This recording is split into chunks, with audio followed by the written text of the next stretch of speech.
What's going on, guys? Everybody, welcome back to the channel. Today's episode is a continuation of part one of the Wally build, the skid steer that almost had no future. We had a lot to get done in this episode today, so let's go ahead and move forward and start working on it.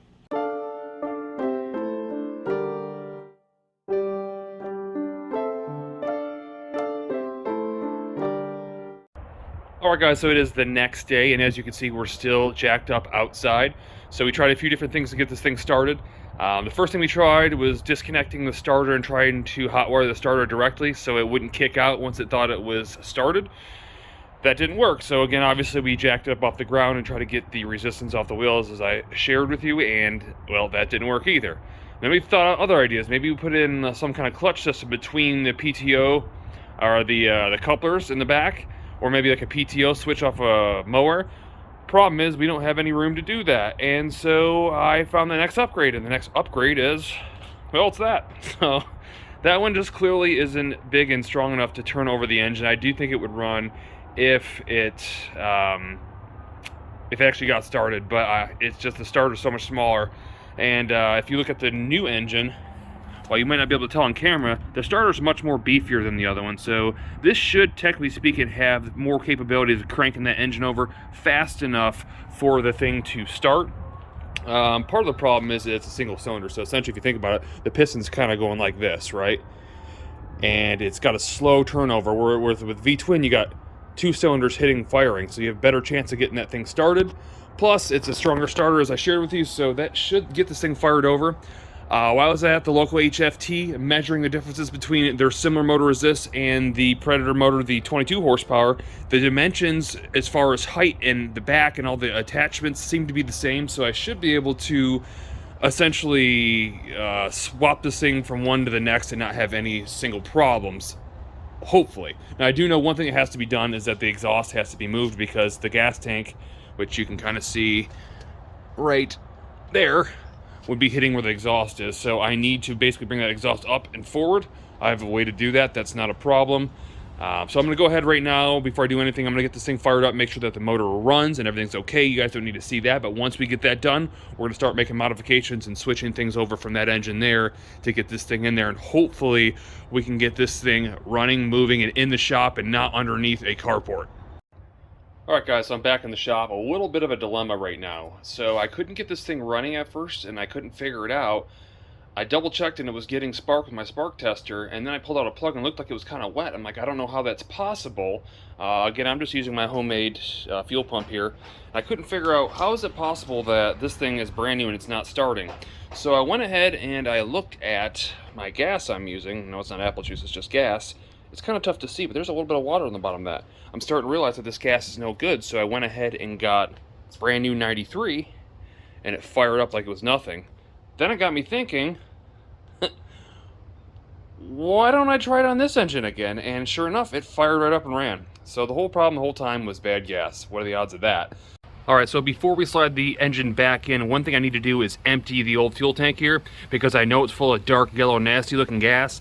And after experience of knowing bad gas won't let this engine run, I want to make sure to get all that out. So I'm going to go ahead and hook up this pump right here. The positive is basically this wire that's hanging off it here, and it's already grounded to the frame itself. So all I got to do is put power here and a ground to the frame, and we'll pump all that crap out, get some new fuel in, and then we'll throw in the engine. Alright guys, so I got new fuel lines on all the way from the tank, a new fuel filter, and all the way to the motor. We have our plate sitting inside here now, our battery's ready to go here. I have a brand new positive side battery terminal, and I have the motor all prepped and ready to go. It's got the rear adapter plate, it's got the PTO or the coupler, whatever you want to call it, and the exhaust has been pulled off, which is going to make it very loud. So I suggest if you guys are wearing headphones when we test this thing, you may want to turn down the volume. So I'm going to go get this thing thrown in real quick, and then we'll see if this thing turns over. Alright guys, so the motor is in temporarily, just sitting here. What you notice over here is the ignition controls I had to disconnect because they were hitting those two fluid lines right there, hydraulic lines. One other headache that we have to deal with here, which isn't going to be the easiest thing, is yes, our adapter plate pretty much lines up. I don't know if you can tell. I'll probably have to make a new bracket for the bottom anyhow, but it's going to have to be a little bit taller because you can see there's less of a gap up here than there is down here, which essentially means that this thing is hanging right here, and it's got to be raised up maybe, I don't know, 1/8 of an inch, 1/4 inch, something like that. Not a big deal. What is a big deal is, unlike the Duro 18 horsepower, when we put these bolts through, I don't have any access to the back nut or getting a back nut in there. So there's a few things that can happen here. Because there's not enough room for a nut, we can't put a nut in there. So either I have to make a different plate with rethreaded for this size bolt that'll fit through the holes here, because remember we had a little bit of a tough time drilling through this because it's solid stainless steel. Or I somehow successfully drilled through the solid stainless steel and make it bigger and use this plate. Not really a big deal either way. I do have more metal, but I would prefer that I could just drill through this and make this one work. So nonetheless, right now what I'm going to be doing is I am going to be connecting everything temporarily. And what I mean by that is I'm going to put some clamps and drop some lights to hold this thing temporarily. We're going to get this thing fired over. Again, it's going to be loud, but I want to see if these pumps work without this thing jumping out of the inside of this thing. So let's go ahead and see if we can get that done. All right, again, guys, so it's in here temporarily. You can see I hooked up the power cable down here. Again, this unit's just kind of hanging. We're going to have to deal with that right now. That's okay. And then I don't know if this thing requires a fuel pump or if it has a built-in one. But obviously, I got my fuel pump hooked up. I went ahead and primed it for a second, as you can see right now, just to make sure it is full of fuel. And I'm going to go ahead and get this thing fired up right now. So go ahead and watch. We'll see if this thing, well, if it moves these pumps.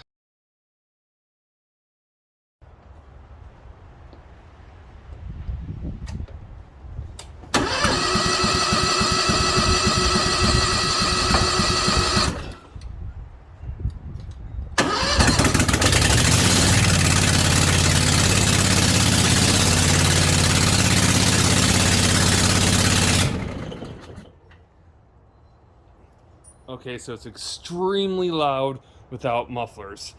It clearly started up with no problems, so that's good news.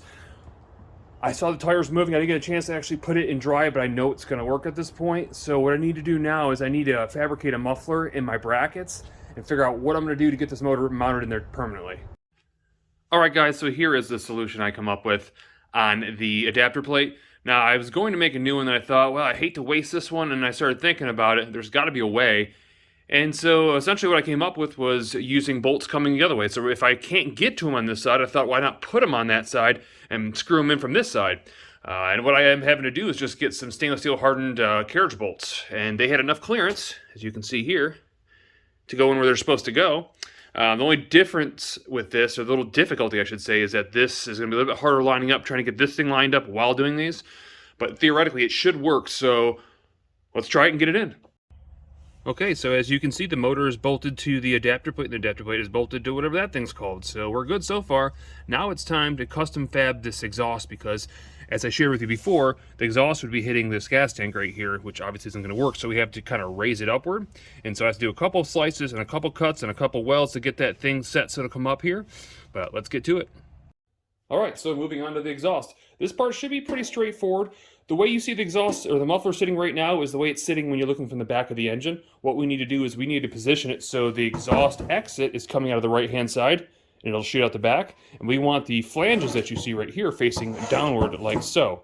What's going to happen is we're going to have to change these so they go a 90 towards the motor again, and that'll basically lift this muffler up and away from that gas tank. Now to get this done, essentially what I have to do is cut these flanges off right here about an inch up, so we have a little bit of metal to work with. And then I have bought some conduit you'll see right here that is almost exact same size that I'm going to pie cut and weld and get my 90 out of to get back to the muffler. I'm sorry, the engine. So that said, let's move forward. Let's start cutting this thing apart. All right, so moving forward, I got the exhaust cut. You can see down here, the edges are all shaved on both sides, and it's mounted back on just temporarily so I get my fitment. And then you'll see on the actual muffler itself has been cleaned up as well. And what I'm gonna be doing right now is just gonna be positioning the muffler and then taking a tape measure here and just kind of measuring out the distance that I need and figuring out where I gotta make my cuts on the conduit that we have. And once I get that, I can tack weld it together while it's in here, just a little tack here and there, just to get it together, and then we'll take it out and get it a full weld. So no matter how many pie cuts I put in this thing, there's no way in heck I'm going to get the 90-degree angle that I need out of this thing. So I got one more trick up my sleeve, and that is basically this right here. And essentially all I have to do, because it's just slightly larger, is just ream out the inside of that just a hair, so I can slide that thing right over top like you see right there. I just test fitted it, and it's actually almost perfect. So the good thing is it doesn't even have to be welded. It pretty much just, these things are made to clamp down. These can be found at your local hardware store. You can see exactly what that is and what that's for. It's in the plumbing department. So I'm going to go ahead and get both these reamed out, and then I'm going to test fit this thing, and I think we're going to be all right. This thing should bolt right in. All right, so here's what we are left with. So this wouldn't bolt straight up to the original piece right here because there wasn't enough room once I put it on to get to this bolt right here to tighten it on. And because of that, I had to go ahead and extend our little cutoff pieces about 1.25 inches, as you can see here. I ground it down so it'd slide inside here. So at this point, all there's left to do is throw this thing on, make sure everything fits. I think we should be good. Well, let me show you what it looks like. All right, so just before it gets test fitted and taken back off to get painted, I want to show you guys what it looked like and kind of how it turned out. So there it is right there. Let me go ahead and test fit this thing, throw some paint on it, and then we'll install it and be done with it.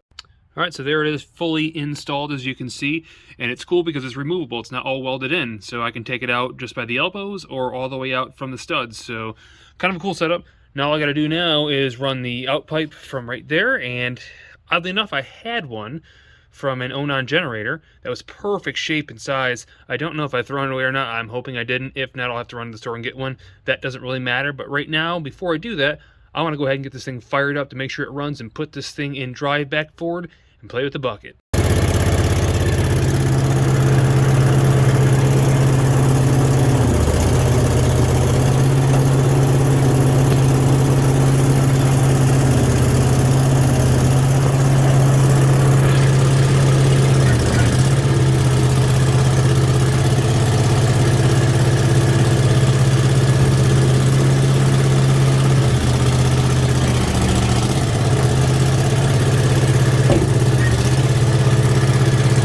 Alright, so now that we know this thing moves, runs, and does everything it's supposed to for the most part, I went ahead and dropped it on the ground and moved back and forth and tested everything on the ground. It's a little jerky, there's some dead spots, and I believe that's because there's some air in the hydraulic lines, so we'll have to bleed that. That's not a problem. But before we get to that, what I need to do is, for one, I need to mount that battery so it doesn't move.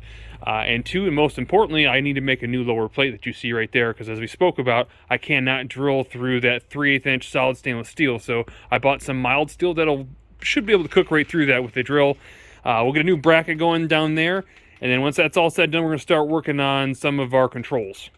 All right, so the battery is in, mounted, and all hooked up, working perfectly. The next step is I want to make sure that this thing is charging correctly, because before I go messing with any wiring on this, I want to rule out the fact that it could have been my fault if for some reason it's not working. So I want to know that it works first of all. In doing so, I'll probably jack this thing up off the ground and move it back and forward to try to bleed the air out of the lines, because we know we need to do that as well. So let's go forward and let's get this thing done. All right, guys, I know it's a little loud, but you can see it's sitting here running right now. We got a little bit of a problem, and that's that right there. But that's actually my fault. I overfilled the transfer case or whatever it's called too much. You can kind of see right there is where it's coming out. It's about done now.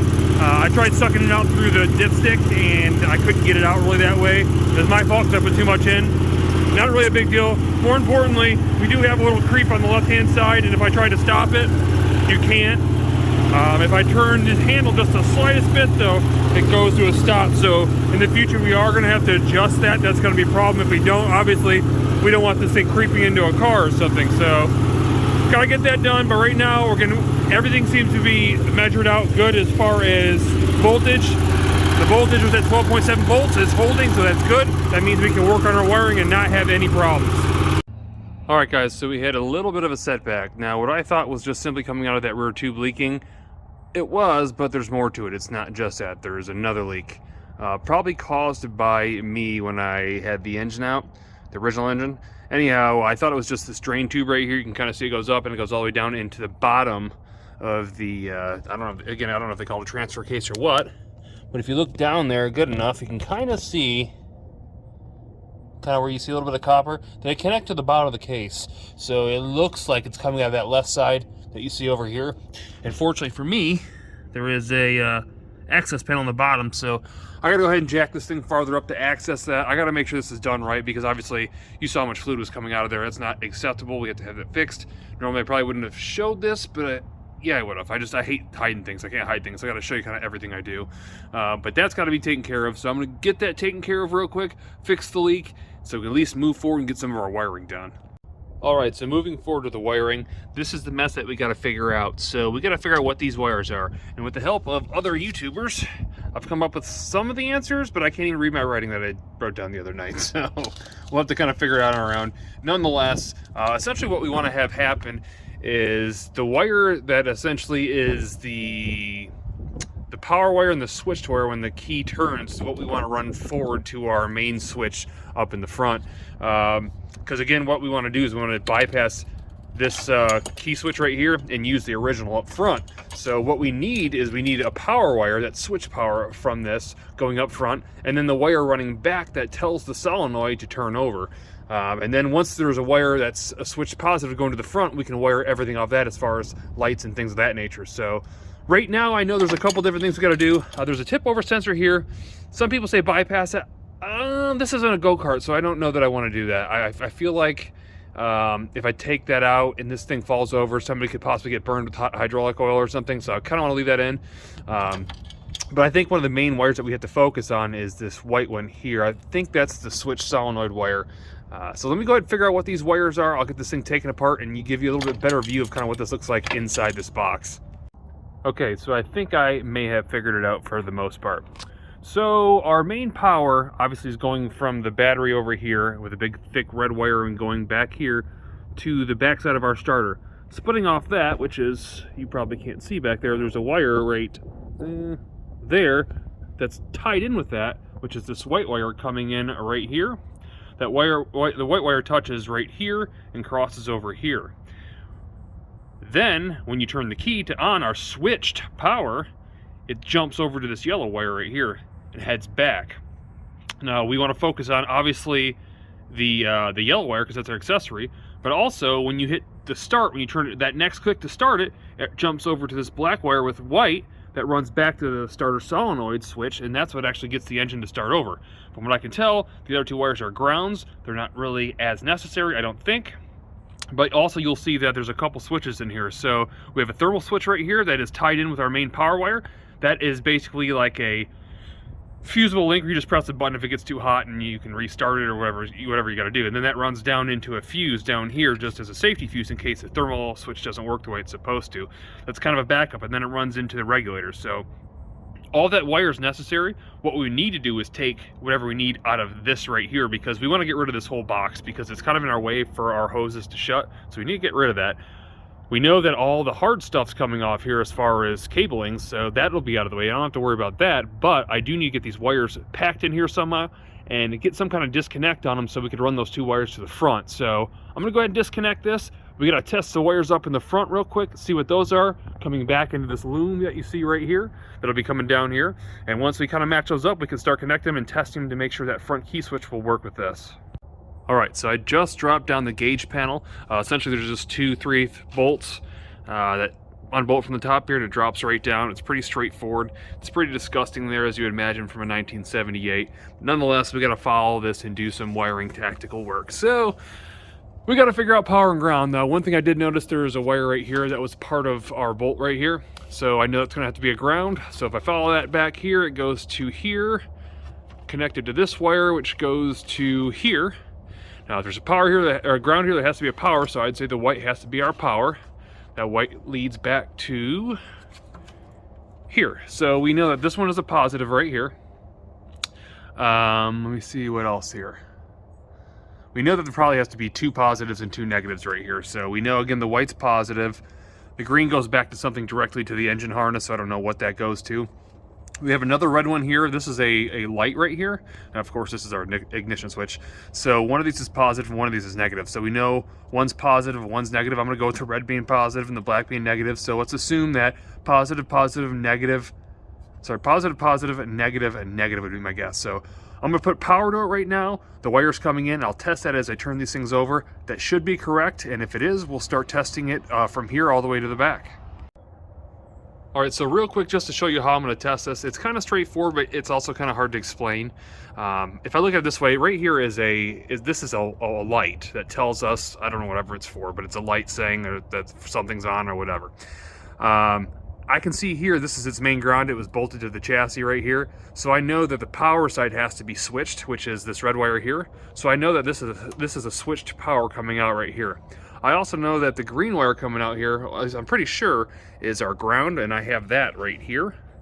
So what I'm gonna do is I'm gonna connect our ground, and I'm gonna connect our power to our other power wire coming in, which should be right here, and I'll see if this last wire here is switched when I turn over the key. If that works, I'm going to go ahead and make a kind of a drawing of all this wiring you guys can see. So for those of you that are trying to do the same thing, you can kind of get an idea of how to hook this thing up without my horrible explanations screwing it up. But let me go ahead and figure all that out. I'll get it on a piece of paper and I'll show you what it looks like.